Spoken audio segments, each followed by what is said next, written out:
ബംഗ്ലാദേശിൽ നിന്ന് ജയിൽ ചാടിയ 700ഓളം തടവുകാർ ഇപ്പോഴും ഒളിവിലാണെന്ന് ബംഗ്ലാദേശ് സർക്കാർ പറയുന്നു. ഒളിവിൽ കഴിയുന്ന ആൾക്കാരിൽ തീവ്രവാദികളുണ്ട്, വധശിക്ഷയ്ക്ക് വിധിക്കപ്പെട്ട തടവുകാരുണ്ട്. ഇവരൊക്കെ പുറത്താണ്. ജൂലൈ ഓഗസ്റ്റ് മാസങ്ങളിലുണ്ടായ രാഷ്ട്രീയ സംഘർഷങ്ങൾക്കിടെയാണ് ഈ തടവുകാർ ജയിൽ ചാടിയത്. അച്യുതൻ ഡൽഹിയിൽ നിന്ന് മറ്റു വിവരങ്ങൾ നൽകും. അച്യുതൻ, ഗുഡ് മോർണിംഗ്, പറയൂ. Good morning S K. ഈ കഴിഞ്ഞ ജൂലൈ ഓഗസ്റ്റ് മാസങ്ങളിലായിരുന്നു ബംഗ്ലാദേശിൽ ആഭ്യന്തര ഒരു കലഹം ഉണ്ടായത്.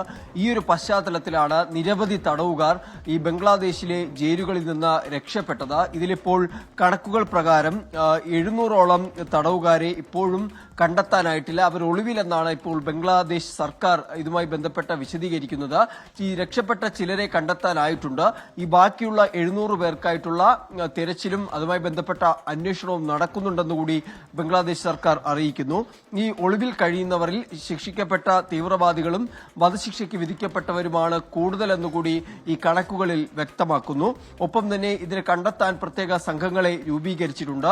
അന്വേഷണം ഊർജിതമായി നടക്കുന്നുവെന്നാണ് ബംഗ്ലാദേശ് ആഭ്യന്തരകാര്യ ഉപദേഷ്ടാവ് റിട്ടയർഡ് ലഫ്റ്റനന്റ് ജനറൽ ജഹാംഗീർ ആലം ചൌധരി ഇന്നലെ മാധ്യമങ്ങളോട് പറഞ്ഞിരിക്കുന്നത്. എന്തായാലും നിരവധി തടവുകാർ ഈ ആഭ്യന്തര കലഹത്തിന്റെ പശ്ചാത്തലത്തിൽ രക്ഷപ്പെട്ട തടവുകാർ ഇപ്പോഴും ബംഗ്ലാദേശിൽ ഒളിവിൽ കഴിയുകയാണ്.